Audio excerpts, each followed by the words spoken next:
कल जो हमने प्रॉब्लम की थी ना, उसको है ना दो तरीके से कर सकते हो ना। एक है मेमोराइजेशन और एक है टेबुलेशन। आया टेबुलेशन से देख लेते हैं कि उसको टेबुलेशन से कैसे सॉल्व कर सकते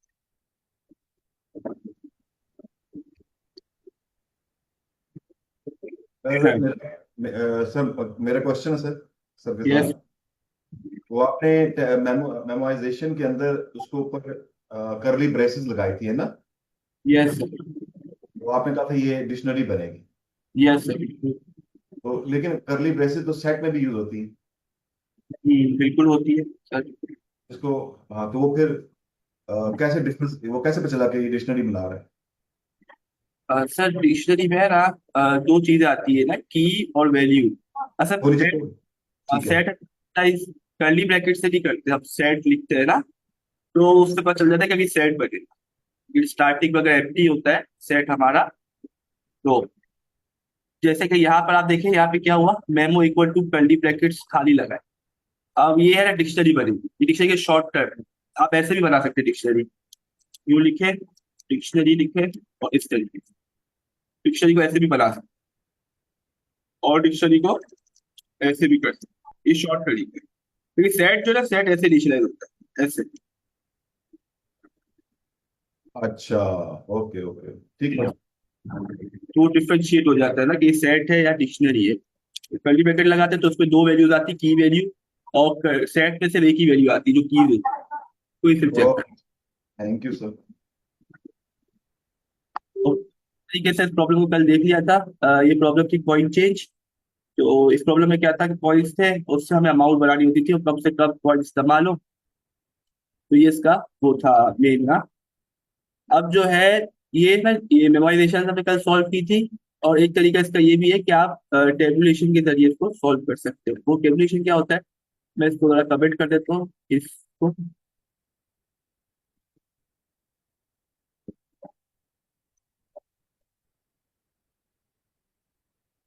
ओके। तो इसको हम तो मैं कमेंट कर देता हूँ। तो यहाँ पे क्या है, टेबुलेशन पे क्या होता है कि आप स्टार्टिंग में ना जीरो से स्टार्ट, जैसे कि वहां पे हम क्या कर रहे थे विजुअलाइजेशन में, हम स्टार्ट कहाँ से ले रहे थे, टॉप से ले रहे थे ना।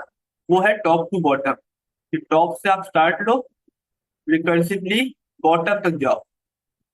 टॉप से लेके बॉटम तक चले जाओ ना, टॉप से स्टार्ट। तो हम रिकर्जन के जरिए वो करते हैं, उसमें बैक ट्रैकिंग इस्तेमाल करते हैं। तो ये होता है तरीका मेमोराइजेशन। और एक होता है टेबुलेशन, वो क्या करता है, बॉटम से टॉप की तरफ जाता है। बस ये डिफरेंस। ठीक है, हम बॉटम से शुरू करते हैं, सबसे बेस केस से स्टार्ट करते हैं और टॉप केस तक जाते हैं। वहां टॉप केस से स्टार्ट करते हैं, बेस केस पे जाते हैं, या बेस केस से स्टार्ट करके टॉप केस तक जाते हैं।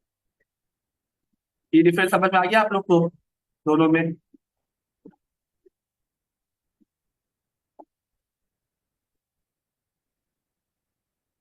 आलू पार्टिसिपेट करें, आ रहे हैं समझ में। सर एक हाँ दफा रिपीट कर दें, मेमोराइजेशन और ये टॉप डाउन और बॉटम टॉप ये वाली। सर मेमोराइजेशन ये होता है कि आप मेमोराइजेशन को अगर हम बोले तो शॉर्ट में लिख देता हूँ। उसका मतलब ये है कि आप टॉप वाला जो है ना आपका केस, जो आपकी वैल्यू होगी वहां से आप स्टार्ट करेंगे, जो आपको वैल्यू दी गई होगी। जैसे कि यार मैं अगर एग्जाम्पल दूं, जो हमने कल ये प्रॉब्लम सॉल्व की थी, उसमें हमने क्या किया था, यहाँ पे हमने टॉप से शुरू किया था। अगर आप नोट करें, टीपी अमाउंट दिया था, ऐसा ही था सर। हमारी अमाउंट 11 पहले गई थी, वहां से हम 1 तक गए थे। 11 अमाउंट थी, उससे हम यहाँ पे रिमेनिंग में 11 आया था। फिर हम माइनस करते हुए 1 तक गए थे, फिर वापस से ऊपर आए थे, ऐसे ही हुआ था सर। बैक जी ट्रैकिंग की थी। तो वो क्या थी sir, top to bottom approach. Top से स्टार्ट किया था, बॉटम तक गए। बॉटम मतलब सबसे last base case, base case था। तो इसीलिए इसको क्या बोलते हैं, टॉप वाला आपको जो मेन केस था वहां से स्टार्ट किया, बेस केस तक गए, तो उसको मेमोराइजेशन के। ठीक है। और टेबुलेशन क्या होगा, टेबुलेशन इसका उलट हो जाएगा। वो ये होगा कि आप जो है बॉटम से स्टार्ट ले और यहाँ पर टॉप तक जाए। ठीक है। तो ये क्या हो गया, टेबुलेशन। सर समझ आ गया सर, तक कि आपको बेस जी केस सर, स्टार्ट। सर आप अगर हम फिबोनाची की एग्जांपल लें तो उसमें जैसे हम सॉल्व करते हैं, आपको नंबर दे दिया 7। तो अगर हम्म। आप मेमोराइजेशन लेते हैं तो सबसे पहले आप 7 का करेंगे, फिर उसके बाद 5 और इस तरह। और अगर आप यस टेबुलेशन में चले तो पहले हम 1 का करेंगे, फिर 2 का, और फिर स्टेप बाय स्टेप 7 पे जाएंगे। यही कहना यस चाहते यस, ऐसा ही है सर। हैं। फिबोनाची में भी ज्यादा सर सही टेबुलेशन नहीं होगा फिर इस तरह? सर वो टेबुलेशन हुआ ना सर, कि आपने वहां से जीरो से स्टार्ट किया, 0 1 से स्टार्ट किया फिबोनाची में, और आप टॉप तक गए जहां तक आपको रिक्वायर्ड था, 7 तक था, 10 तक था, 15 तक था, वहां तक आप गए। तो वो टेबुलेशन के करिए हुए। लेकिन अगर आप फिबोनाची में 15 से स्टार्ट कर रहे हैं और बेस के 0 1 तक जा रहे हैं, तो वो मेमोराइजेशन है, जिससे हमने किया भी था। क्लियर है सर? जी सर। सर तो इसमें बेस्ट कौन सा है डायनामिक प्रोग्रामिंग में? सर बेस्ट जो है ना, कहा जाता है कि टेबुलेशन ज्यादा अच्छा है। वो इसलिए क्योंकि ये ज्यादा फास्ट होता है, क्योंकि इसमें रिकर्जन यूज नहीं हो रही होती ना, इसमें फॉर लूप से काम हो जाता है। तो फॉर लूप से हो जाता है, तो इससे ये होता है फायदा कि कंप्यूटर को प्रोसेसिंग करने में थोड़ी आसानी थी, जल्दी करता है वो। क्योंकि रिकर्जन में ना फंक्शन कॉल होती है, फंक्शन स्टैक बनता है, स्पेस भी अलग लेता है वो उसकी फंक्शन स्टैक की। फिर वो क्या करता है, फंक्शन कॉल्स पे ना जाता है कंट्रोल, वापस इधर से फिर ऊपर जाता है, फिर वापस चलता है, फिर तो उसको टाइम ज्यादा लगता है, थोड़ा सा फर्क आता है वो प्रोसेसिंग स्पीड में। तो सर टेबुलेशन बोलते हैं ज्यादा सही है, लेकिन टेबुलेशन के लिए ना मसला ये है कि उसके लिए आपको फॉर्मूला खास का पता होना चाहिए प्रॉब्लम का, तब जाके वो सॉल्व होती है ना।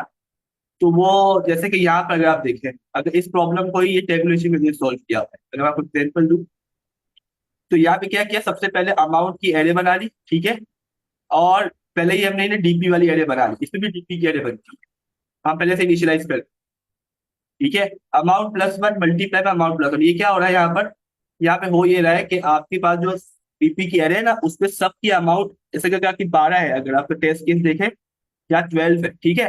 तो करेगा ये क्या, हर वैल्यू को 12 से इनिशियलाइज कर, 11 की जगह किससे इनिशियलाइज कर देगा, 12 से। क्योंकि इससे कम अमाउंट तो हो ही नहीं सकती ना, हमने मिनिमम अमाउंट निकालनी, मिनिमम पॉइंट्स। तो ये जो है इस तरीके से 12 से इनिशियलाइज कर देगा, कितनी वैल्यूज, 12 वैल्यूज, ठीक है। इस तरीके उसने कर ली, 12 फर्स्ट करें 12 वैल्यूज, 12 से इनिशियलाइज कर दी, ये स्टेटमेंट ये काम करेगी। फिर ये करेंगे डीपी 0 = 0, तो 0 से हमने इनिशियलाइज किया, 0 इंडेक्स से, तो 0 से रख दिया स्टार्टिंग में। और फॉर ए इन रेंज, अब फॉर लूप चला रहे 1 से लेके अमाउंट प्लस 1 तक, 1 से स्टार्ट लेंगे और 1 प्लस अमाउंट प्लस 1, मतलब अमाउंट तक जाएंगे, क्योंकि फॉर लूप पता है एक हटा देता है ना, हमें अमाउंट तक जाना है, ताकि हमारे पास सब इंडेक्सेस के सब अमाउंट के पॉइंट सेव हो जाए। तो अब हम वहाँ इंडेक्सेस में क्या करेंगे, अमाउंट पॉइंट को सेव करेंगे। जैसे कि 1 अमाउंट है अगर, तो 1 अमाउंट के लिए ये ना इंडेक्सिंग है, ठीक है, 0 1 2 3, इस तरीके से। तो 1 अमाउंट, ये इंडेक्स अमाउंट बता रहा है, और जो आपको ये ना पॉइंट बताएगा, इसमें हम पॉइंट चेंज करेंगे। अभी 12 है, क्योंकि 12 इसलिए रखा है क्योंकि इससे कम कभी आपका आंसर आएगा, क्योंकि 12 तो कभी आएगा नहीं, एक पॉइंट भी अगर हो, मतलब कि अगर 11 पॉइंट भी हो एक एक पॉइंट के, तो भी 11 आंसर आएगा, 12 कभी आएगा ही नहीं ना, इसलिए 12 से निचले, इससे छोटा ही आंसर आएगा इसलिए। अब फिर क्या होता है, आप देखिए अब यहाँ पे क्या हो रहा है, अब ये ना ये वाला फॉर लूप चल रहा है, ये नेस्टेड फॉर लूप, ठीक है। तो फॉर सी इन पॉइंट्स, तो सी इन पॉइंट्स, अब पॉइंट में से एक वैल्यू निकलेगी, जैसे कि यहाँ पे 1 निकलेगी, 1 बाहर आ गई। अब 1 आई तो A - C, तो ए हमारे पास कौन है अभी, ए जो है यहाँ पे 1 है, ये 12 है। ये 12 में से किसको माइनस करेगा, सी को, 1 को माइनस करेगा। तो वो ग्रेटर देन इक्वल टू 0 है, yes greater than equal to 0 है। तो क्या वो स्टेटमेंट के अंदर आया, DPA equal to minimum DPA 1 plus A - C। तो होगा ये, यहाँ पर क्या हुआ कि यहाँ जो है, एक सेकंड और, ठीक है, हाँ। तो ये ग्रेटर देन इक्वल टू 0, ठीक है ना। अच्छा अब क्या हुआ यहाँ पे डीपीए, अब डीपीए क्या है, ये वाली इंडेक्स की बात हो। यहाँ पे हम वैल्यू को चेंज करेंगे, दोनों में से मिनिमम निकाल के। पहले कौन सी वैल्यू थी उसके पास, 12 थी, 12 को चेक कर रहे हैं, कॉमा 1 प्लस डीपीए - सी। अभी A - C करके क्या हमारे पास आंसर आएगी, और ए जो है हमारे पास, वो जो है वो किधर है अभी, 1 पर है। सी अभी किस पर है, सी भी 1 पर है, ठीक है, सी का पॉइंट भी 1 है। तो 1 - 1, तो ये 0 हो गया। तो ये जो है डीपी 0 पे कौन पड़ा हुआ है उससे चेक कर रहे हैं। बेसिकली कर ये रहा है कि जब वैल्यू आती है ना उससे प्रीवियस वाले से चेक करते हैं। तो यहाँ पे उसने चेक किया ना, तो वो क्या है हमारे पास, वो भी क्या पड़ा हुआ है, 12 है। तो 1 + 12, तो वो क्या हो गया, 13 हो गया। तो ये 13 हो गया, और यहाँ पे वो डीपी ए है 12, तो इसीलिए वो मिनिमम 12 है, तो अभी से 12 ही रहे। ठीक है, तो इस तरीके से ये ना सॉल्व करता जाएगा। ये नेस्टेड फॉर लूप है, तब ये सारे कॉइन्स पे कर लेगा ट्रेवर्स, तो उसके बाद नेक्स्ट वाली वैल्यू पर आएगा। तो इससे होगा ये कि आपके पास हर वैल्यू में जब फॉर लूप कंप्लीट होगा ना, तो हर वैल्यू में उस ठीक पॉइंट्स आ चुके हो, उसके हिसाब के पॉइंट्स आ चुके हो। समझ में आ रहा है आप लोग को किस तरीके से वर्क कर रहे हैं? सर इसमें आप फर्स्ट एग्जांपल यूज कर रहे हैं एक्सप्लेन यस मैम, करने के फर्स्ट लिए। Example, yes ma'am, first example तो कर रहे ये हैं ना। 12 आपने ये कैसे लिखा है? मैम वो है ना 12 इसलिए लिखा है क्योंकि ना आपके अगर पॉइंट्स अगर आप देखें तो 1 पॉइंट से भी अगर हम देखें तो 11 बनता है ना हमारा आंसर। अगर 11 अमाउंट है ना हमारी, तो 11 पॉइंट्स बनते हैं। 12 पॉइंट्स हमारे कभी बनेंगे ही नहीं ना, इसलिए हमने थोड़ा ज्यादा रखा है ताकि इसके मिनिमम कोई आंसर है तो उसको स्टोर करें। अगर 11 हो तो 11 को स्टोर करें और ये जो मिनिमम। आपने फर्स्ट लाइन लिखी है अमाउंट प्लस वन, हाँ, ये square brackets and then multiply amount plus one round brackets, इसका क्या मतलब है? ये मैम एरे इनिशियलाइज हो रही है। एरे इनिशियलाइज करते हैं ना, हम क्या लिख देते हैं, कभी हम यहाँ 0 लिख देते हैं, मल्टीप्लाई बाय अमाउंट प्लस 1, तो उससे वो एरे इनिशियलाइज हो जाती है जिसमें सबकी वैल्यू 0 होती है। लेकिन यहाँ पे क्या वैल्यू होगी, सबकी 12 होगी, क्योंकि अमाउंट हमारे 11 है, तो 11 + 1 तो 12 ओके। हो जाए। तो 12 से सारी एरे इनिशियलाइज हो जाएगी। कितनी बड़ी एरे बनेगी, अमाउंट प्लस 1, मतलब 12 साइज की एरे बनेगी हमारी। बट आपने इसको 12 क्यों किया है उसका दोबारा से एक्सप्लेन कर दे। अच्छा, 12 मैम इसलिए किया कि हमारे पास है ना ये जो वैल्यू है ना, 11 अगर हम रखते हैं ना 11, तो 11 हो सकता है हमारा आंसर आ रहा हो। अब 12 है ना, 12 कभी हमारा आंसर बनेगा नहीं, क्योंकि अगर आपका फर्स्ट केस में क्या होगा, 1 पॉइंट होगा। अगर 1 पॉइंट को आप देखें तो उसको कितने बार मल्टीप्लाई करेंगे, 11 से मल्टीप्लाई करेंगे 11, तो 11 कॉइन्स हो सकते हैं। तो आपका आंसर यहाँ ए कॉइन्स की तादाद बताएगा कि कितने कॉइन्स आपके इस्तेमाल हो। तो कम से कम 1 कॉइन होता है ना, इससे छोटा कॉइन तो नहीं है ना। तो यहाँ पे 11 आ सकता है आंसर। तो 11 जब आ रहा हो तो मिनिमम फंक्शन के जरिए 11 स्टोर हो जाए, 12 हट जाए फिर। अगर मैं यहाँ 12 रखने से ये फायदा हुआ कि हमारे पास एक बड़ी वैल्यू रखी है, कभी पॉसिबल होगी ही नहीं। तो वैल्यू को चेंज तो करेगा ना ये, इस स्टेटमेंट में चेंज कर रहा है, टीपीए जो चेंज कर रहा है ना यहाँ पे मिनिमम के जरिए। तो अगर यहाँ पे 11 आ रहा हो, यहाँ पे 12 आ रहा हो, और यहाँ पे अगर 11 आए, तो दोनों में से उसको चॉइस कर लेना कौन सा रखना है, तो 11 को रखेगा ना इस तरीके से। फिर इससे छोटी वैल्यू होगी तो उसको रख सके मिनिमम के जरिए। क्लियर हुआ मैम? यस सर ये क्लियर हो गया। आप ये फोर लूप एक दफा दोबारा एक्सप्लेन कर यस। सकते हैं ड्राई रन करके, बट ये चीज क्लियर है। ओके ओके, चलो इसको पाइथन ट्यूटर पे जल्दी से ट्राई रन करता हूँ ताकि उसमें ज्यादा आगे clear हो जाए।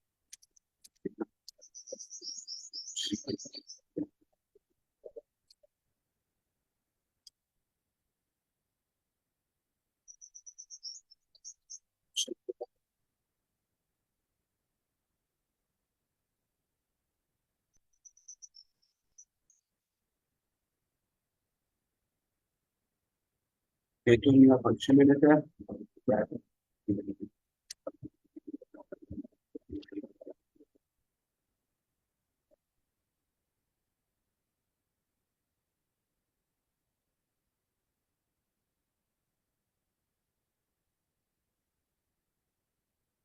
कॉल कर देते हैं।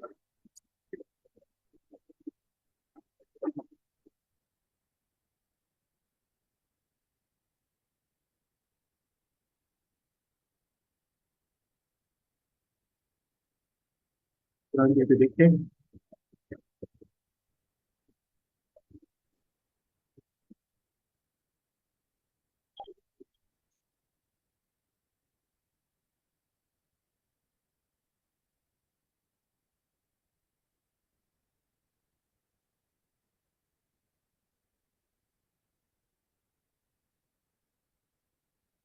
सर ये एडिट का होता है, सर यहाँ होता है ना एडिट?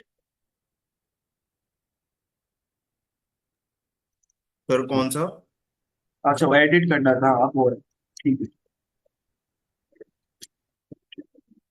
ठीक है। ओके, तो यहाँ पे ये देखिए इसमें से 124 स्टेप्स आ रहे हैं, उसमें कितने आ रहे थे, 300 प्लस स्टेप्स आ रहे थे ना, क्योंकि रिकर्जन चल रहा था, इस वजह से इसमें सिंपल फॉर लूप है। अब क्या हुआ, देखिए अब यहाँ पे अमाउंट 11 हो गई। अब देखिए यहाँ पे एरे इनिशियलाइज होगी, यहाँ पे देखिएगा अभी 12 12 की बना देगा। देखिए कितनी बड़ी एरे बना दी इसने, 11 साइज की बना दी, 0 से लेकर 11 इंडेक्स, मतलब 12 साइज की, तो सबको 12 है। अब यहाँ पे फॉर लूप चलेगा, फॉर ए इन रेंज, और ए में अब 1 आया। अब 1 क्यों आया, कि पहली वैल्यू 1 थी, 1 से स्टार्ट कर ले और अमाउंट तक जाएंगे, ताकि हमारे पास हर अमाउंट का वो स्टोर हो जाए, पॉइंट। तो फॉर सी इन पॉइंट्स, अब पॉइंट पहले 1 आया तो ए माइनस सी किया, तो ए माइनस सी हमारा 0 से बड़ा था, इसीलिए हमने यहाँ पे आए और उसको चेक करेगा। अब डीपी ए का क्या मतलब है, डीपी 1 वो है 12, और कॉमा 1 प्लस डीपी ए माइनस सी। अब ए क्या है हमारे पास, ए है हमारे पास, ये जो है हमारे पास, ये है हमारे पास ये 1 माइनस सी, 1 माइनस 1 0, तो 0 बने।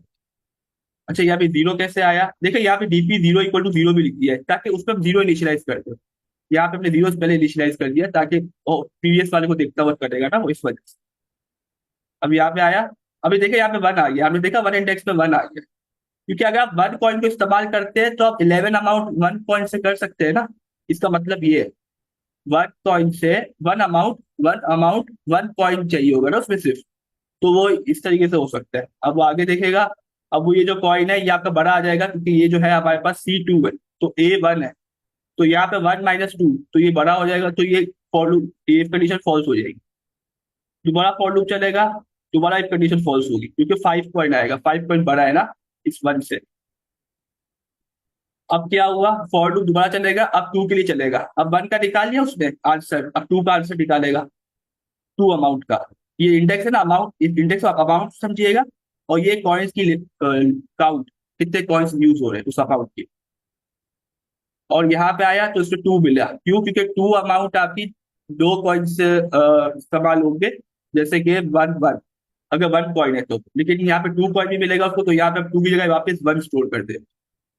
जैसे कि यहाँ पर, क्योंकि 1 क्यों स्टोर कर दिया, वो इसलिए कर दिया क्योंकि 2 पॉइंट भी हो सकता है ना 2 अमाउंट के लिए, एक कॉइन इस्तेमाल कर ले 2 वाला, जिससे वो अमाउंट पूरी हो जाए। हमें कम से कम कॉइन निकालना है ना, और इस तरीके से ये 3 के लिए भी इसी तरीके से करेगा। तो ये 3 के लिए 2 कॉइन्स हो गए, एक 2 कॉइन वाला और एक 1 कॉइन वाला, जिससे 3 अमाउंट बन सकती है। और इसमें इस तरीके से ही चलता रहेगा फॉर लूप, और देखिए हर अमाउंट के कॉइन्स को स्टोर करता जा रहा है। अब वो रिकर्जन नहीं कर रहा, फॉर लूप के जरिए कॉइन्स पे ट्रेवर्स कर कर वो अमाउंट्स को निकालता जा रहा है, अमाउंट्स की, कॉइन्स की लिमिट निकालता जा रहा है। आप लोग समझ में आ रहा है ये किससे काम कर रहा है, कोई क्वेश्चन है तो आप लोग पूछिए।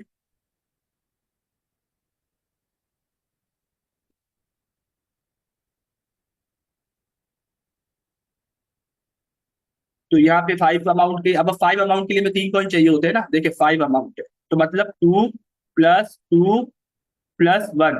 एक तो ये तरीका है 5 को बनाने का, और एक तरीका ये कि 5 खुद आ जाए, 5 का कॉइन भी है ना हमारे पास, तो 5 का कॉइन इस्तेमाल करके 5 हम बना ले।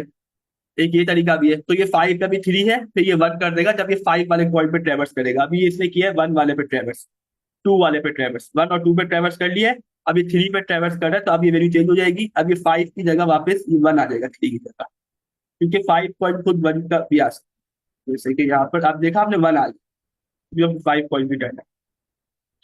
तो इस तरीके से आपका ये जो है ना आंसर ये निकलता जा रहा है, और ये वैल्यूज को देखता जा रहा है, तो A माइनस सी करता है, जो प्रीवियस वाली वैल्यू है उससे चेक करता है कि यहाँ पर वो क्या आ रही है, मतलब कि वो प्रीवियस वाले का क्या था, उसके हिसाब से वो एडजस्ट करते हैं। तो इस तरीके से ये सॉल्व होता जा रहा है, और आपके जब ये आखिरी वाला आंसर मिल जाएगा ना 11 वाला, वो हमारा आंसर होगा।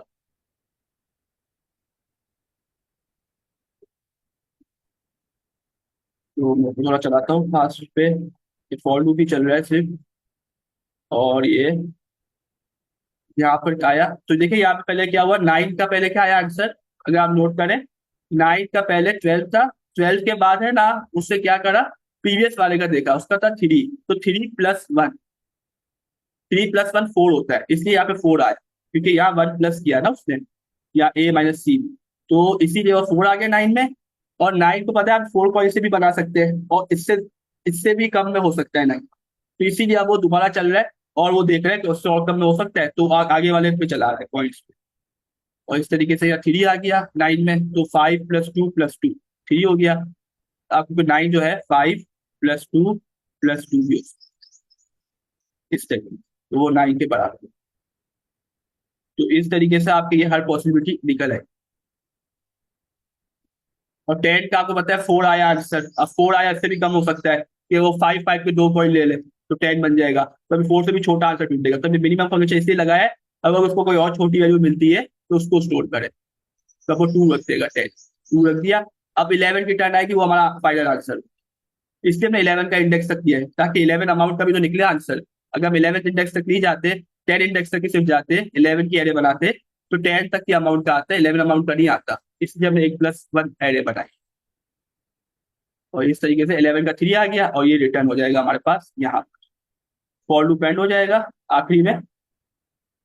पहले ये सब पॉइंट्स को चेक कर रहा है, पूरा आइटरेट करके, फिर इसको यहाँ रिटर्न करेगा डीपी अमाउंट 11 करके, डीपी 11। अब वो अमाउंट रिटर्न करेगा, अगर वो अमाउंट नॉट इक्वल टू +1 है, अगर अमाउंट +1 के बराबर नहीं है, डीपी अमाउंट मतलब यहाँ पे क्या आया, यहाँ पे 3 आ गया।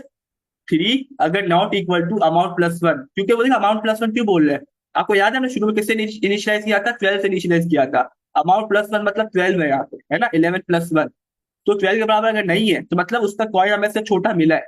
अगर वो 12 के बराबर होता है, इसका मतलब मिला ही नहीं उसका कॉइन कोई, तो इसीलिए हम -1 रिटर्न करते, तो वो केस भी यहाँ कवर हो। और इस तरीके से 3 हमारा आंसर रिटर्न। कोई क्वेश्चन है तो आप लोग पूछ सकते हैं।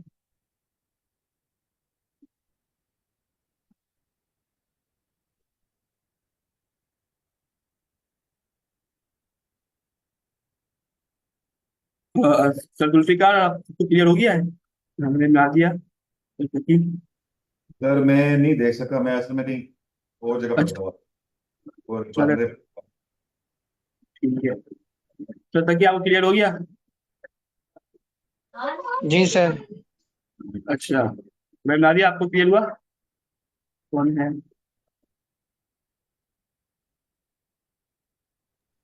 सर मुझे इसमें कंफ्यूजन है, ये जो लाइक यहाँ पे DPA इज इक्वल टू मिन DPA और 1 हम्म, प्लस, सही। इसमें कंफ्यूजन है। आप इस तरह कर रहे हो ना कि जो भी कॉइन आ रहा है, जो उसका इंडेक्स है, अ, वो कितने हैं अमाउंट, आप मतलब आप इस तरह से कर रहे हैं कि अगर 2 इंडेक्स है तो इसका मतलब है 2 वाले कॉइन्स हमारे पास 1 है, ये चीज करना चाह रहे हैं आप इसमें। अ, बिल्कुल, अगर 2 इंडेक्स है तो 2 इंडेक्स जी में हमारे पास यहाँ पे जो वैल्यू होगी ना, जैसे कि यहाँ पे अगर ये ए हमारा 2 आता है, तो 2 - 1, सी हमारा 1 है ना, शुरू में हमारा 1 आएगा सी, क्योंकि 3 कॉइन है ना हमारे पास, 1 2 और 5, 3 कॉइन्स है यहाँ पे, है ना, ये कॉइन्स ये है। तो 2 -1 पहले करके देखते हैं कि उसमें क्या अमाउंट पड़ी है, उसमें +1 करके। +1 इसलिए करते हैं मैम कि ना, आपका जो भी ये आंसर होगा, अगर आप नोट करें, इसमें अगर हम +1 कर दे तो ये आंसर बन सकता है ना। इसमें अगर जो भी आंसर बन रहा हो, फर्स्ट इसमें 1 बन रहा है, मैं 1 + 1 कर दूं तो 2 आएगा ना, तो इसका आंसर मतलब कि एक पॉइंट ऐड करना है ना मुझे इस अमाउंट के लिए, प्रीवियस वाले से। क्लियर हुआ मैम। नो सर, ये वाला पॉइंट नहीं क्लियर। अच्छा देखें, अगर मुझे 2 अमाउंट का निकालना है आंसर, फर्स्ट पहले मुझे निकालना है 2 अमाउंट वाले का आंसर, ठीक है, आप ये नोट करें। अब जी 2 अमाउंट वाले का आंसर निकालना है, तो अगर मैं प्रीवियस वाले का देखूं, तो मैं उसमें से +1 कर दूं तो ये वाली अमाउंट बन जाएगी ना, क्योंकि अगर इसका जो भी आंसर आ रहा हो, इसका जो भी आंसर बना है, जैसे कि 1 बना है, मैं इसका +1 कर दूं, तो मेरा यह आंसर बन सकता है ना। एक यस पॉसिबिलिटी तो ये यस है ना, क्योंकि यस अमाउंट सर। अमाउंट में एक ही इंक्रीमेंट हुआ है, तो कॉइन में भी एक ही इंक्रीमेंट करेंगे ना, 1 जी पॉइंट है ना हमारे पास, इसलिए। तो हमने एक ओके। एक तरीका ये हो गया। फिर एक तरीका और देखते हैं, फिर हम दोबारा चलाते हैं इसको, और फिर हम देखते हैं कि A - C, अब वो है ना क्या करते हैं, और भी पीछे देखते हैं। अब वो 2 को माइनस करके देखते हैं, पहले वो 1 को माइनस करके देखा, 2 को माइनस कर, तो 2 में कौन है, 0। तो 2 - 0, तो ये 0 इंडेक्स वाले को देखता है, तो वहां से उसको चेक करता है, तो वहां पे क्या है, 0 पड़ा हुआ है, तो 1 + 0, तो 1 आया, तो जिससे कि 2 कॉइन का भी 1 आंसर आया। 2 आंसर देखे, पहले उसने पहले प्रीवियस वाले को देखा, फिर उससे भी प्रीवियस वाले को देखा। ये बेसिकली चेक करता है ऐसे कि वो पीछे पीछे वालों के हिसाब से चलता है, जो प्रीवियस वैल्यूज होती है ना उनके हिसाब से चलता है। ओके सर, क्लियर है। क्लियर है। ओके, ठीक है। बाकी इसको आप थोड़ा और देखिएगा बाद में भी, क्योंकि ये तो टेक्निक थोड़ी सी हार्ड है ना, इसमें ना फॉर्मूला जब बताया था ये यूज होते हैं। अब ये जब पता चलते हैं जब प्रॉब्लम को इन डेप्थ सॉल्व करते हैं ना, तब जाके ये समझ आते हैं। जब पहले मेमोराइजेशन से कर लेते हैं ना, उसके बाद ही ये तरीका फिर सही समझ आता है। तो सर मेमोराइजेशन दोनों, थोड़ा, ये दोनों रिप्लेसेबल है, मेमो वाला और ये टैबलेशन वाला? हाँ यस मैम, दोनों रिप्लेसेबल है। आप मेमो भी यूज कर सकते ओके, हैं, टेबलेशन भी यूज कर सकते हैं, यस। वो दोनों, ज्यादा इजी है। ठीक है सर। यस बिल्कुल। तो ये जब यूज करते हैं जब आपको थोड़ा और परफॉर्मेंस इंटरव्यू में कहीं पूछ लेते हैं कि आप इससे करके दिखाएं, तो आपने इसको करके दिखाना होता है। तो इस तरीके से सर दोनों तरीके आनी चाहिए। यस सर मुझे ये एक तो बात बहुत बेस्ट समझ में आई है कि इसके अंदर स्टेप्स कम है। यस सर, स्टेप्स का यही बात है ना सर, ये ज्यादा एफिशिएंट है ना, इसी वजह से तो वो इस वजह से बोलते हैं कि दोनों तरीके आपको आने चाहिए। जो इंटरव्यू में पूछ लेते हैं ये मेमोराइजेशन से करके दिखाएं या टेबुलेशन से करके दिखाएं, फिर वो बोलते हैं कि वो without place, without using space ना, वो भी एक तरीका होता है। नहीं, फिर मुझे एक बात बताए ना कि वो जो मेमोराइजेशन वाला मेथड है वो यस बेशक उसकी स्टेप ज्यादा हैं, वो किस जगह पर हमें उसकी इम्पोर्टेंस मतलब हमें वो यूज करना चाहिए। यस यस सर, वो जब यूज करते हैं जब नंबर ऑफ बेस, मतलब बताया था नंबर ऑफ बेस वाली प्रॉब्लम है, तो वहां पे वो यूज होता है। तो नंबर ऑफ असल, वेज में यस टेबुलेशन नहीं नहीं चलेगा।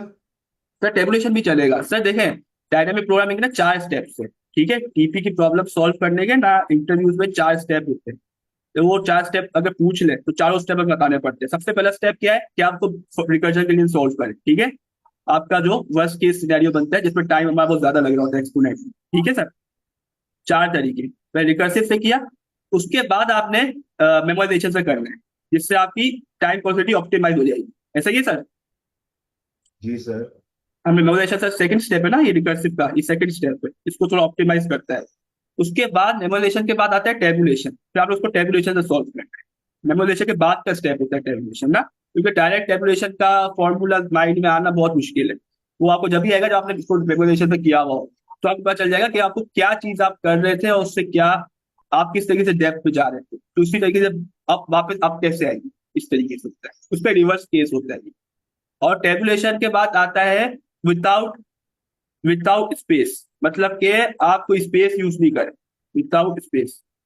वो थोड़ा एडवांस तरीका होता है, लेकिन वो भी इस्तेमाल कई कई कुछ काफी प्रॉब्लम में होता है कि आप स्पेस यूज नहीं करें, ना टेबुलेशन करें ना टेबुल डीपी बनाए नहीं, डीपी एरे बनाए नहीं, उसके बगैर सॉल्व करें, तो वो कॉन्स्टेंट स्पेस में होगा। तो वो भी एक तरीका होता है, लेकिन वो कहीं कहीं यूज होता है, हर जगह शायद यूज नहीं होता सिस्टम पे। तो 4 स्टेप्स होते हैं सर, ये डीपी की प्रॉब्लम 4 तरीके से सॉल्व हुई। ये सर एंड में क्या लिखा, विदाउट स्पेस? ये विदाउट स्पेस टेबुलेशन। मतलब आप है ना स्पेस कांस्टेंट रखें, आप एरे ना बनाए, डीपी की एरे ना बनाए, उसके बगैर सॉल्व करें। अगर फेबोनाची की प्रॉब्लम देखिए ना, फेबोनाची वो 4 तरीके से सॉल्व हो सकती है, चारों तरीके से फेबोनाची वन, जिसमें एक रिकर्सिव से भी हो सकती है जो हम हमेशा करते थे, मेमोराइजेशन से आपने करके देख ली, टेबुलेशन से भी होती है, और विदाउट स्पेस भी होती है कि स्पेस यूज ना, स्पेस कांस्टेंट रहे। मतलब आप ये एरे ना बनाए अलग से, सिंपली आप 2 वेरिएबल बनाए, उनको प्रीवियस वाले को देख देख के चल रहे हो आगे, जैसे कि यहाँ हो रहा था, प्रीवियस सर ये स्टेट देख रहे थे। कल कल मैं इसकी प्रेजेंटेशन दूंगा चारों मेथड से हैं। ओके ओके, ठीक है सर, ओके आप कर सकते हो, कोई मसला नहीं। बिल्कुल, अभी हम नेक्स्ट टॉपिक पे चलते हैं सर। अभी हम कराना चाह रहे हैं, तो उस पे चलते हैं। मैं इसको रन करके दिखा देता हूँ।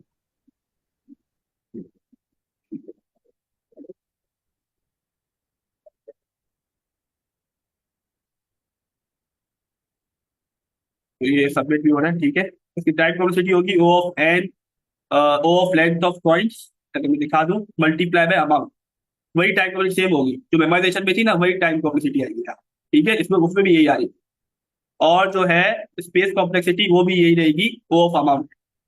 वो कॉम्प्लेक्सिटी सेम आती है, लेकिन इसकी प्रोसेसिंग स्पीड थोड़ी फास्ट होती है ना, क्योंकि फॉर लूप चल रहा है, रिकर्जन नहीं चल रहा, इस वजह से बस, और कुछ नहीं। ठीक है, मैं इसकी स्टॉप करता हूँ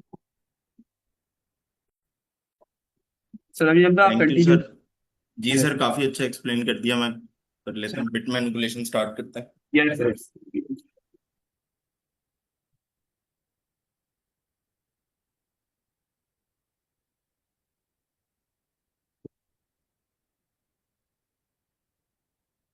सही, तो बेसिकली बिट मैनिपुलेशन ये है कि इंट्रोडक्शन में इसके अगर हम देखें ना कि बिट मैनिपुलेशन क्या है, तो बिट मैनिपुलेशन ये है कि हम जो है ना वो बिट्स के ऊपर बिट वर्किंग कर रहे होते हैं।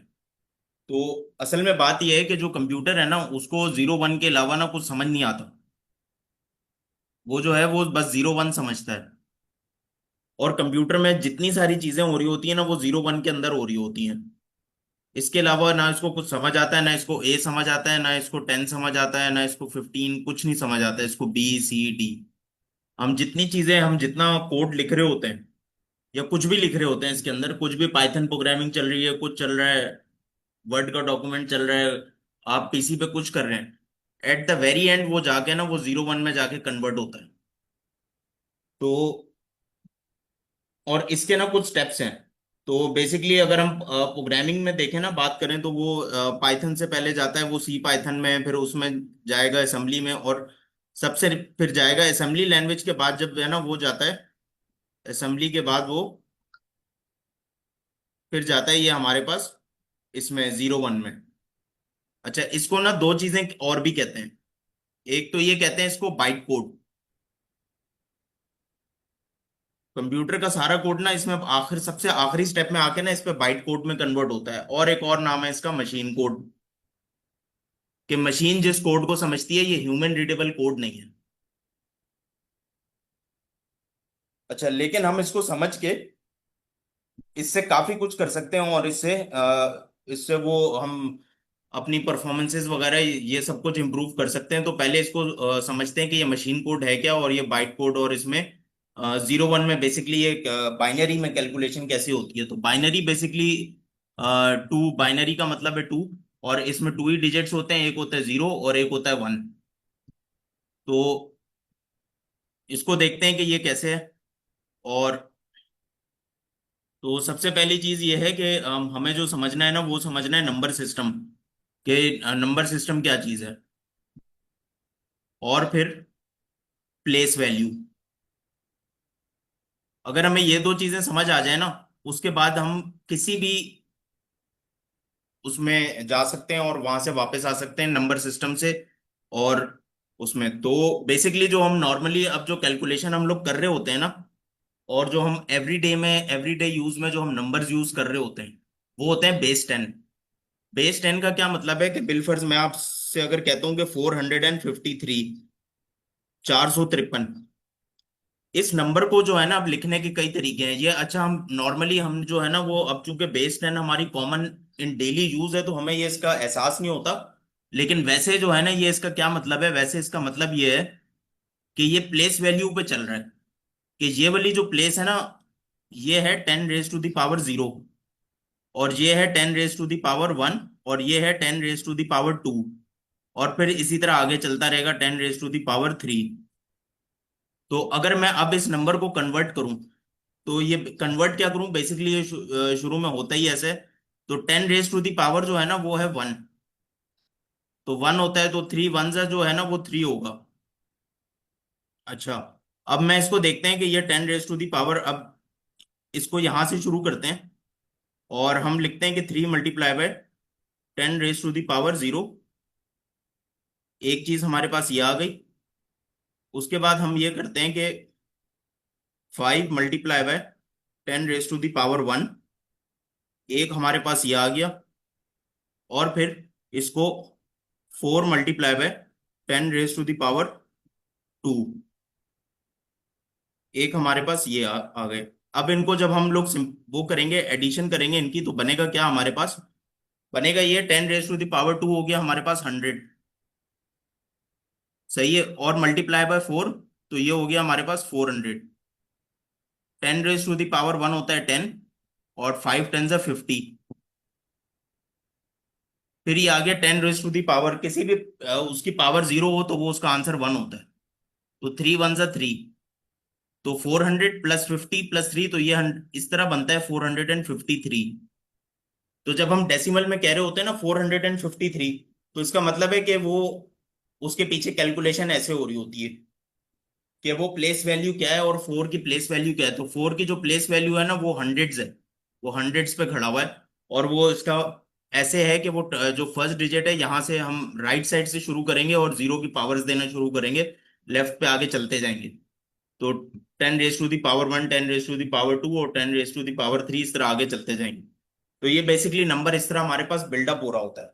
अच्छा, अगर इस तरह ना नंबर, अगर हम कोई सा भी नंबर बना सकते हैं हम खुद से, बेसिकली कि अगर मैं आपको बोलूं कि कोई नंबर बना दें, और तो वो आप इस तरह बनाएंगे कि आप मतलब अगर हमने 453 नंबर खुद से कंस्ट्रक्ट करना है, तो हम क्या करेंगे कि पहले नंबर को जो है ना वो इससे इस तरह मल्टीप्लाई कर देंगे कि 0 से, और उसके बाद जो है वो उसको नेक्स्ट को 10 से, और उसके बाद नेक्स्ट वाला जो है वो 100 से मल्टीप्लाई करेंगे, और इनको आपस में ऐड कर देंगे, तो ये नंबर आपके पास इटसेल्फ बन जाएगा। अच्छा, ये डेसिमल है, और सॉरी, डेसिमल है, बेस 10 कहलाती है।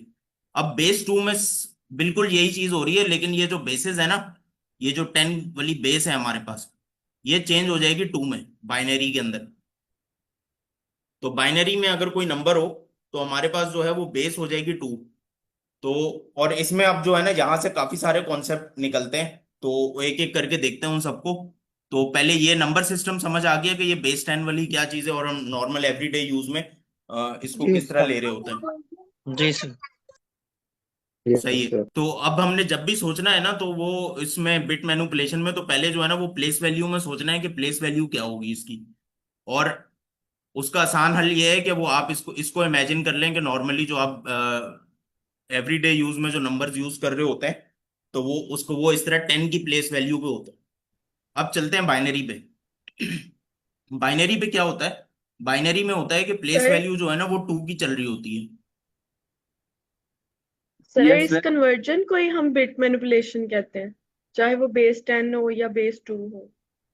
नहीं नहीं मैम, ये बेसिक्स है, बिना वो आगे तो काफी जोर आएंगे ना, ऑपरेटर्स ओके को जो बिट वाइज ऑपरेटर्स आएंगे ना, उसमें फिर हम करेंगे बिट को मैनिपुलेट। ठीक है, ये जस्ट आप बेस बता रहे हैं कि हम नंबर्स को कैसे कन्वर्ट कर सकते हैं बेस में, बेस 10 या 2 बेसिस में। कैसे कन्वर्ट होंगी, और इनके कॉम्प्लीमेंट्स वगैरह कैसे लेते हैं, और ये बाइनरी में रिप्रेजेंट कैसे होते हैं ना। ओके तो फिर आगे चलेंगे ना इससे। सर मेरे ख्याल में आप इसको कन्वर्ट कर रहे हैं बेस 10 को बेस 2 में है बाद में। सर वो भी अभी नेक्स्ट स्टेप है, पहले हम ना प्लेस वैल्यू सिस्टम समझ रहे हैं कि प्लेस वैल्यू क्या हाँ, है। वही ना कि नंबर जो है वो प्लेस वैल्यूज पे डिपेंड करता है, तो आप वो कैसे वो बता रहे हैं। फिर उसके बाद जो एक्चुअल में जो आप बताएंगे कि कैसे हमारा जो सिस्टम है वो बाइनरी में कन्वर्ट होता है। जी, लेकिन वो अभी मतलब वो तो बहुत आगे है ना, मतलब पूरा सिस्टम नहीं बताऊंगा, वो सिर्फ वो नंबर बताऊंगा कि बेस सिस्टम्स में कन्वर्जन कैसे है। अभी आज मेरा ख्याल है हम यहीं तक पहुंच पाएंगे, या हो सकता है वो शुरू वो करते हैं हम, नहीं नहीं, ऑपरेटर्स देख लें। आप ये कह रहे हैं कि जो कंप्यूटर हमारा वो हमारे नंबर्स को बेस 2 में कन्वर्ट करके उसको सॉल्व करता है। सर हमारा हम कुछ भी लिखे ना, कंप्यूटर हर चीज को बेस 0 1 में कन्वर्ट करता है, बाइट कोड में, मशीन कोड में। बाइकोड का मतलब बाइनरी के अंदर ना बेस 2। जी, 0 1 में, बाइनरी में।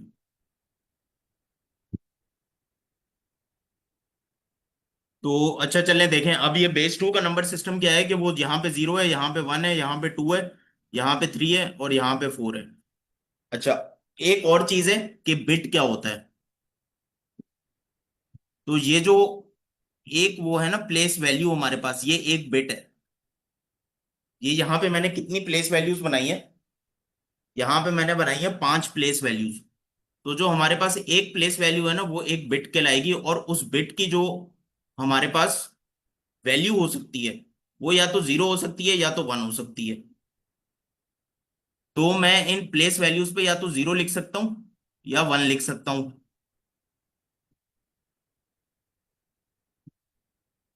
अच्छा, अब अगर मैं इसको क्या कहते हैं कन्वर्ट करूं, या ये कन्वर्ट हो गया और इसका कोई डेसिमल बताएगा मुझे कि डेसिमल क्या है, यस सर, अगर इसका किसी को आइडिया। 8 है सर इसका। सही। अच्छा, किसी को ये कंफर्म है कि ये 8 कैसे आया है इसका डेसिमल? सर कितने सर डेसिमल उसकी सर? पावर की वजह से 2⁻3। जी मैम, बिल्कुल, क्योंकि ये देखें यहाँ पे ना ये क्या हो रहा है, ये 2⁻³ है। अब ये 2⁻³ का मतलब है कि 2 की पावर 3 8 है, और 8 और ये वाला 2⁻1 और ये 2 तो ये हो जाएगा हमारे पास 10। तो ये वाला जो पूरा हमारे पास को 0 1 0 1 0, ये जो है ना, अगर हम इस जीरो को हटा दें, जीरो की कोई वैल्यू भी नहीं है क्योंकि ये है ही जीरो, तो हमारे पास 1 0 1 0 जो है ना, ये 10 को रिप्रेजेंट करता है बाइनरी में। डेसिमल का 10 जो है ना, वो बाइनरी में इस तरह रिप्रेजेंट होगा। अच्छा, अब अगर एक और चीज समझते हैं कि वो ना बिट हमारे पास क्या है, और हमारे पास ये जो फिक्स साइज बिट्स होते हैं कि 32 बिट्स है, 8 बिट्स है, 16 बिट्स है, ये क्या है और ये अपने अंदर मैक्सिमम वैल्यू किस तरह स्टोर करता है। तो अब अगर हमने ये बिट समझ लिया कि ये बिट जो है वो एक प्लेस वैल्यू को कहते हैं, और एक बिट की वैल्यू या तो 0 हो सकती है या तो 1 हो सकती है। तो अभी मैंने यहाँ कितने बिट बनाए थे, 1 2 3 4 5 बिट बनाए थे। अगर मैं सारे बिट्स की वैल्यू 1 कर दूं यहाँ पे, तो मैक्सिमम क्या मेरे पास यहाँ पे स्टोर हो सकता है, मैक्सिमम नंबर इन बिट्स में क्या स्टोर हो सकता है मेरे पास इंटीजर में, पॉजिटिव इंटीजर।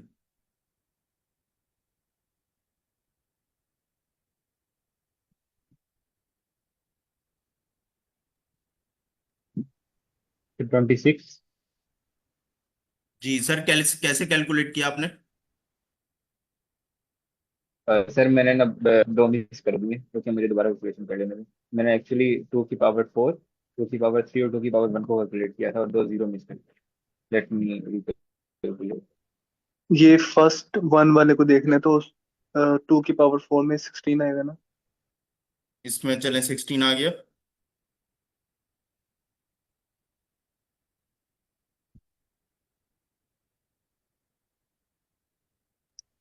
अ, ये 1 1 है तो हम सबको ही ऐड करेंगे ऐसे ही है ना। जी सर। तो 30 +8 30 +4 +2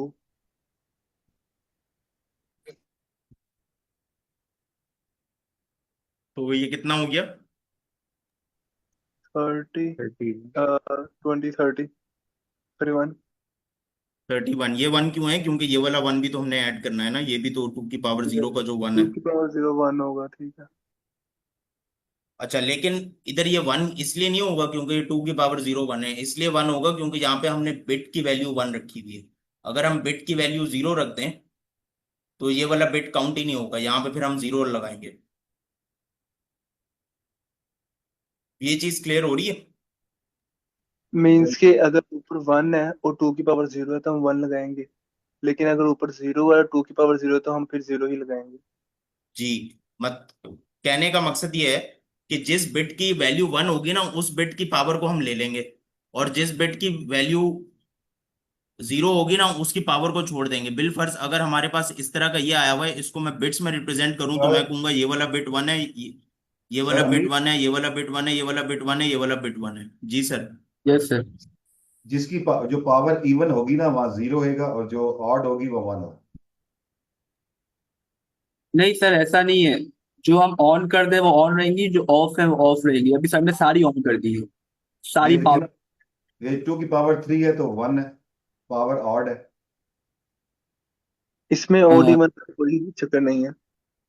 मतलब 2 की पावर 2 में भी ऑन कर सकते हैं। सर ने ऑन कर दी, सर येलो से सर ने लिखा है 1, तो वो ऑन कर दिए बिट 1 है वो भी 2 की पावर 2 में भी। ये खुद ही ऑन करती है कि मतलब कैसे कैसे ऑन की है? तो सर सर डिपेंड करता है कि ये सर आप एक्सप्लेन। सर बेसिकली ना, हम यहाँ पे या तो इसको या तो 0 से रिप्रेजेंट कर सकते हैं या तो 1 से। अब 0 जो है ना सर्किट, उसमें कंप्यूटर्स बेसिकली ऑन और ऑफ पे चल रहे होते हैं, तो आप 0 को ऑफ रखेंगे और 1 को ऑन रखेंगे। तो ये बेसिकली इस तरह होता है। लेकिन अच्छा, हम हमारा क्या मकसद है कि अगर हम देखें बिल फर्ज, मैं यहाँ पे, आप ये कह रहे हैं ना, मैं अगर यहाँ पे ये कर देता हूँ कि 2 की पावर जो 2 है ना उसको 0 कर देता हूँ, ये देखें इसी वाले को। तो हम क्या करते हैं कि यहाँ पे ये वाला जो है ना, ये 2 की पावर 2 यहाँ पे है, थर्ड बिट है हमारे पास, तीसरा वाला, इसको यहां से मिटा, इसको दोबारा लिखते हैं नीचे, और इस वक्त इसको 0 कर देते हैं। तो सर अब ये वाला जो है, ये वाला डेसिमल में क्या बन रहा था, 31 बन रहा था हमारे पास। कैसे? क्योंकि मैंने इन सब का बिट जो है वो लेता गया और इन सबको ऐड करें ना आप, तो 31 बनता है।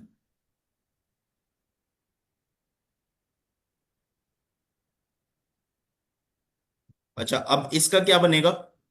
इसमें एक बिट हमारे पास, हम एक बिट को यूटिलाइज नहीं कर रहे, एक बिट ऑफ है हमारे पास। एक 4 ऑफ ठीक है। अच्छा, जी जी मैं देख रहा हूँ आपने 31 कैसे बनाया। अच्छा, 31 कोई एक्सप्लेन करेगा कि ये 31 कैसे बना है इसका? जी सर मैं कर दूं? सर, एनोटेशन ऑन कर दें तो दैट वुड बी बेटर।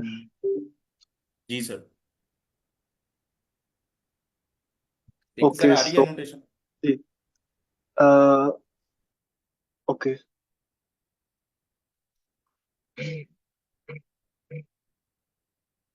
ये देखिए यहाँ पे जो है ना सर्किट, ये जो ऊपर वन लगा है ना, वन का मतलब है कि सर्किट ऑन है, हमने इसको काउंट करना है। अगर यहाँ पे जीरो होता तो हमने इसको काउंट नहीं करना था। तो यहाँ पे ये भी वन है, ये भी वन है, सब सर्किट्स ऑन है। तो जो वैल्यूज नीचे है हमने इनको काउंट करना है। 2 की पावर 4, जैसे यहाँ पे 2 की पावर 3 है, इसे मल्टीप्लाई और 2 कर दें तो ये इक्वल क्या बन जाएगा हमारे पास, 16 बन जाएगा, राइट सर जुल्फकार?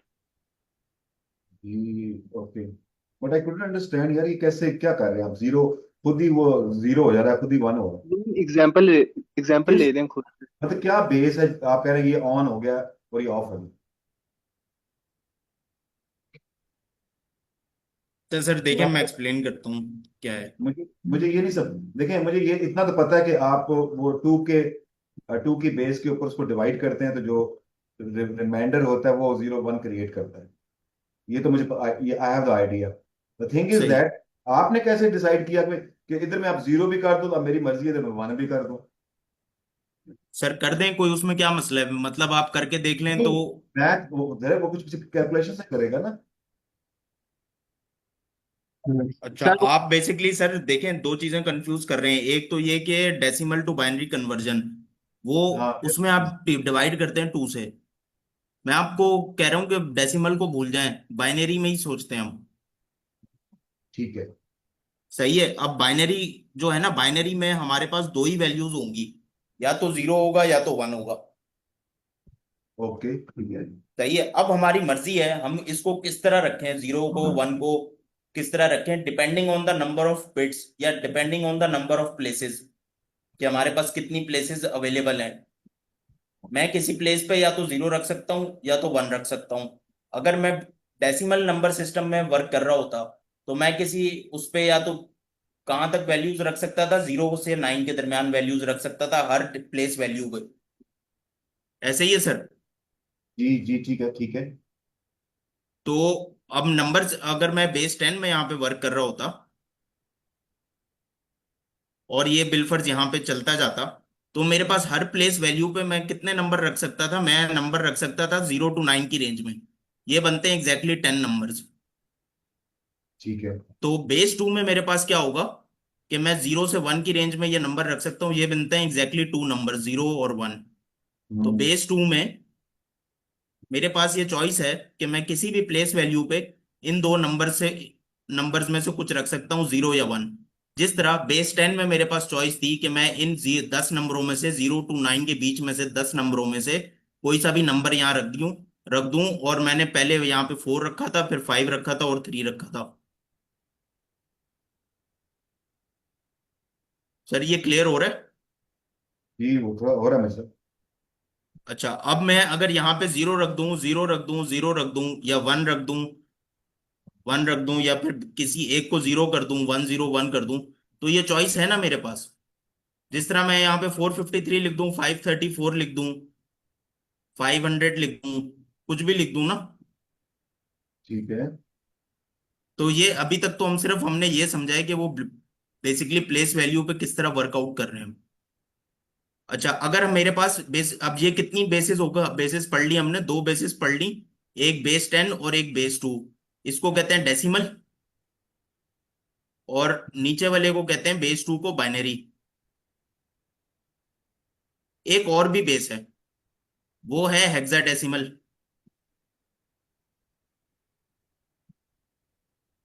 जी तो ये यूज उसमें होती क्या है। है, उसमें हमारे पास कितने होंगे, 16 हमारे पास पॉसिबल ऑप्शंस होंगे। कितने टोटल इसमें, टोटल हमारे पास पॉसिबल ऑप्शंस कितने थे? बाइनरी में 2 थे, बेस 10 में डेसिमल वाले में कितने थे? 10 थे। जिसकी 10 पॉसिबल ऑप्शंस थे, जो कौन कौन से थे? 0 हो सकते हैं 0 से 9 तक। बेस 2 में 0 से 1 तक, हेक्साडेसिमल में हमारे पास टोटल पॉसिबल ऑप्शन है 16। कहां से लेके, 0 से लेके 15 तक, जिसमें 0 to 9 जो है वो वैसे का वैसे रिप्रेजेंट होगा, और 10 से लेके 15 तक जरा थोड़ा अलग तरीके से रिप्रेजेंट होगा, जो कि रिप्रेजेंट होगा ABCDEF से लेके। सर ये क्लियर हो रहा है, ये चॉइसेस हमारे पास कहाँ से आ रही है, और हम ये किसी को क्यों 0 रख रहे हैं और 1 रख रहे हैं? थोड़ी थोड़ी आ रही है सर। सर कंफ्यूजन कहाँ आ रही है? कंफ्यूजन ये ना कि 0 1 हम जो रख रहे हैं ना, जो हम वो हम कह रहे हैं हमारी मर्जी, हम 0 कर दें 1 कर दें, ठीक है। हम्म। वो मर्जी किस चीज के ऊपर जस्टिफाई कर रही है? अच्छा, सर मर्जी किस? सर मैं जी सोच सर, रहा आप हूँ कुछ। सर जैसे कि आप काउंटिंग होती है सर, हम नंबर्स होते हैं, हम कोई भी नंबर ले लेते हैं ना, जैसे कि 534 जैसे सर ने लिया अभी, 300, 350, उस पर हमारी हमारा डिसीजन हम कौन सा नंबर लेना है, ऐसा ही है सर जुल्फिकार, आपको क्लियर हो रहा है? कोई भी नंबर जी ले जी लेते हैं, अब जी हर सर। नंबर को बाइनरी में भी रिप्रेजेंट किया जा सकते हैं, तो हम कोई भी बाइनरी ले सकते हैं जिसको, जो कोई भी नंबर को रिप्रेजेंट करो, जैसे काउंटिंग है ना, बाइनरी की कोई ना कोई काउंटिंग बन गई है, तो उसको हम कोई भी नंबर ले सकते हैं, कोई कभी बिट ऑन होगी कोई ऑफ होगी तो दूसरे नंबर को रिप्रेजेंट कर रही होगी, ये नंबर सिस्टम है ये, वन वन को ये तो represent- ये मुझे समझ में आता है कि वो बाइनरी है, वो बाइनरी हमेशा 0 1 में होती है। 1 यस जो ऑन होता है और 0 ऑफ होता है, ठीक है। तो और बिल्कुल ये भी मुझे समझ में आ गई कि कोई सिचुएशन है वहां पर जहां पर हमें ये 0 1 रखने पड़ते हैं, और उनकी अरेंजमेंट किसी वजह से हमें वो सेट करनी पड़ती है, ठीक है, सर किसी वजह मुझे से। लगता है मैं अगर एक एग्जांपल दूं तो आपको समझ आ सकता है। यस जैसे उन्होंने पहले बोला कि एक सर्किट है हमारे पास, हमारे पास एक सर्किट है और उसके अंदर डिफरेंट बटन्स है हमारे पास, एग्जांपल के तौर पे ये हमारे पास बटन्स है, और इसके अंदर क्या है, हमारे पास कोई बटन की तरह 0 और 1 होता है हर जगह, ऑन और ऑफ, ऑन और ऑफ। हम बारी बारी चेक कर रहे हैं ऑन और ऑफ करके। हम पहले इसको ऑन एक मिनट मैं कलर चेंज करता हूँ। ओके, मैं इसको हम थोड़ा सा पहले इसको मैं ऑफ कर देते हैं, इसको ऑन कर मैं लेते हैं, मैं ऑफ कर ऐड देते करता हूँ, हैं। आप मुझे बताइए, मैं बताता हूँ, आप मैं ठीक समझा। एक्चुअल में सपोज कंप्यूटर के अंदर जो भी करंट आ रहा है, उस करंट से एक आउटपुट जनरेट होता है, और आउटपुट सपोज 16 नंबर हमारे पास आउटपुट में आएगा। अब वो 16 को 0 1 में वो ऐसे शो करेगा कि वो 0 1 कन्वर्ट होके फिर डेसिमल में 16 शो होगा। तो वो जो अरेंजमेंट 0 1 में होगी, वो डिपेंड करेगी कि हमने आगे आउटपुट क्या देनी। मैं ठीक समझाऊं? यस सर बिल्कुल सर, सर असल में क्या हो रहा है, कंप्यूटर ना आपस में बात कर रहे होते हैं, वो 0 1 में बात करते हैं, एक मैसेज दूसरी जी जगह 0 1 में पहुंचाते हैं, वो कैसा करंट, आपने करंट वाली बिल्कुल सही एग्जांपल दी, वो करंट को ऑन करते हैं तो 1 हो जाता है, करंट को ऑफ करते हैं तो 0 हो जाता है, वो इतनी जी जल्दी जी जल्दी बात कर रहे होते हैं कि वो मैसेज पहुंचाना चाह रहे होते हैं ना, कि कौन सा नंबर बताना चाह रहे हैं दूसरा कंप्यूटर, एक कंप्यूटर को क्या वो बताना, वो अपने वो कम्युनिकेट हर करते हैं ऐसे। हाँ, वो हर बिट्स के ऊपर ना करंट अवेलेबल होता है और करंट नॉन अवेलेबल होता है। अब यस यस ये जो अरेंजमेंट बनती है, वो 0 1 की शक्ल में आ जाती है। अब वो यस जो अरेंजमेंट से फिर उसको जब हम कन्वर्ट करते हैं डेसिमल में, तो वो आउटपुट हमारे पास डेसिमल में आ जाती है। तो यस सपोज तो ऐसा 16 में 16 चाहिए, तो वो 16 को 0 1 की अरेंजमेंट में वो करंट को पास करवाएगा, तो कहीं यस पर करंट 0 होगा, कहीं करंट 1 होगा। तो ये जो अरेंजमेंट बनेगी, ये हमें अकॉर्डिंग टू क्या आउटपुट आनी है, उस लिहाज से अरेंजमेंट चेंज होती है। अगर आप 16 से उसे वो सपोज 34 करना है, तो वो फिर 0 1 की अरेंजमेंट चेंज कर देगा। यही बात कह रहे हैं आप, हैं? बिल्कुल बिल्कुल सर ऐसा ही है, और बिट्स भी इंक्रीज हो जाएंगी क्योंकि ज्यादा बिट्स चाहिए होगी, बड़ा नंबर 34 बड़ा है, 16 छोटा है, तो बिट्स ज्यादा चाहिए होगी उसको रिप्रेजेंट करने के जी लिए जी। ये बिल्कुल। तो सर आई थिंक ये काफी अच्छा क्लियर हो गया होगा हमें, ये बिट्स वाला जो है। जबरदस्त हो गया सर। तो अब सर सर बस कल फिर यहाँ से कंटिन्यू करते हैं। जी सर, ऐड कर दें बिल्कुल। Good, thank you sir. चलें तो। सर ये इंटरव्यू के हवाले से कितना इम्पोर्टेंट है टॉपिक बिट मैनिपुलेशन? यार मैं समझता हूँ, मैं सर अच्छा, जो मुझे समझ में देखें, हमारे पास ये जो स्ट्रिंग्स होती है ना, ये पीछे हेक्साडेसिमल में कन्वर्ट होती है, एम आई राइट? सर अभी मुझे इसका याद नहीं है स्ट्रिंग किस में होती है, मेरा ख्याल है कि सही कह रहे हैं आप।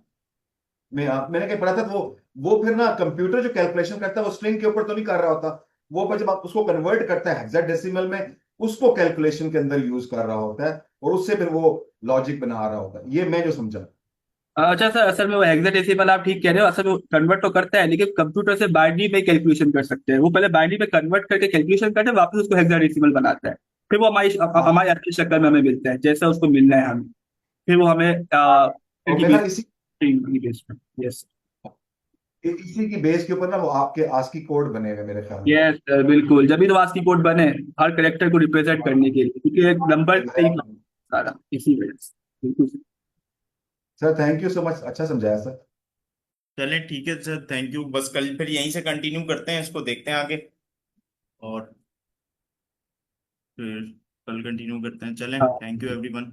हाँ, ये सारे बहुत अच्छा एक्सप्लेन किया, जैसे अभी इसको कल कंटिन्यू करते हैं। Thank you so much. Okay, Allah.